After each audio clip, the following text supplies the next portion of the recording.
Hi friends, welcome to our channel.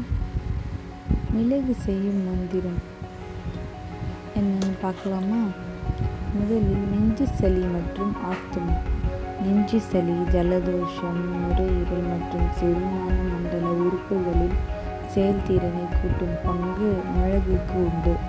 ஆஸ்துமாவால் அவதிப்படுபவர்கள் தினமும் 5 மிளகை மென்று தின்பது நல்லது. இருமல் மற்றும் சளி, மிளகுத்தூளுடன் தேன் அல்லது பனக்கற்கண்டு சேர்த்து சாப்பிட்டு வந்தால் இருமல் உடனே நிற்கும்.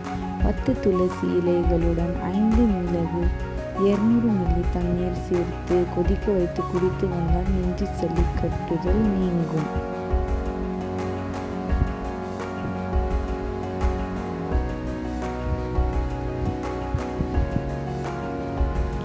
மலச்சிக்கல் மற்றும் பாக்டீரியா, தினமும் உணவில் சிறிது மிளகை சேர்த்து உண்பதால் மலச்சிக்கல் தீரும் மற்றும் வயிற்றில் தீங்கு விளைவிக்கும் பாக்டீரியாக்களையும் அழிக்கிறது.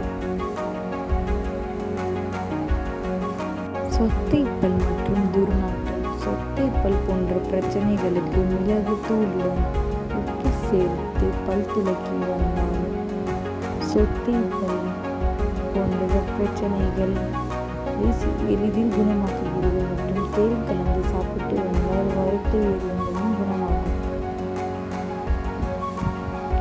இது மிகவும் ஒரு நல்ல மருந்தாகும். உணவில் கருப்பு மிளகு சேர்ப்பது எப்படி என்று பார்க்கலாமா? உணவில் கருப்பு மிளகு சேர்ப்பது அவசியம். இதில் சுவையூட்டுதல் மிகவும் முக்கியமான ஒன்று. உங்கள் சாலட்டுகள், சூப்கள் மற்றும் வறுத்த காய்கறிகளை சுவையூட்டுவதற்கு புதிதாக அரைத்து கருப்பு மிளகு பயன்படுத்தலாம். மசாலா கலவைகள், உங்கள் சொந்த மசாலா கலவைகளை இறைச்சிகள் அல்லது காய்கறிகளுக்கு உங்கள் சொந்த மசாலா கலவைகளுடன் மிளகு தூளையும் சேர்த்து அரைத்து வந்தால் மிகவும் நல்ல சுவை ஊட்டும்.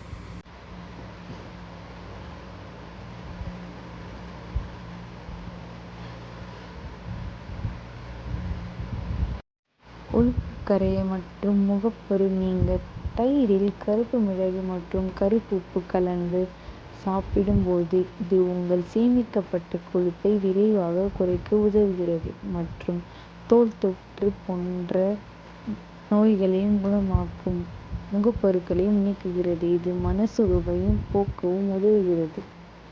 தலைமுடி வளர்ச்சிக்காக 1 டேபிள் ஸ்பூன் கருப்பு மிளகு, 1 டேபிள் ஸ்பூன் தேங்காய் எண்ணெய் மற்றும் 1 டேபிள் ஸ்பூன் ஆமணக்கு எண்ணெய் ஆகியவற்றை எடுத்துக்கொள்ளுங்கள். 3 பொருட்களையும் நல்ல கலவையாக கொடுக்கவும்.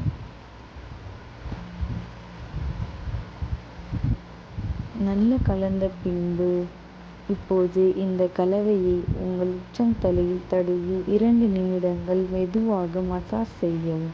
இப்போது மேலும் 10 முதல் 15 நிமிடங்கள் வரை அப்படியே இருக்கட்டும். பின்னர் உங்கள் வழக்கமான ஷாம்புவுடன் உங்கள் தலைமுடியையும் கழுவவும்.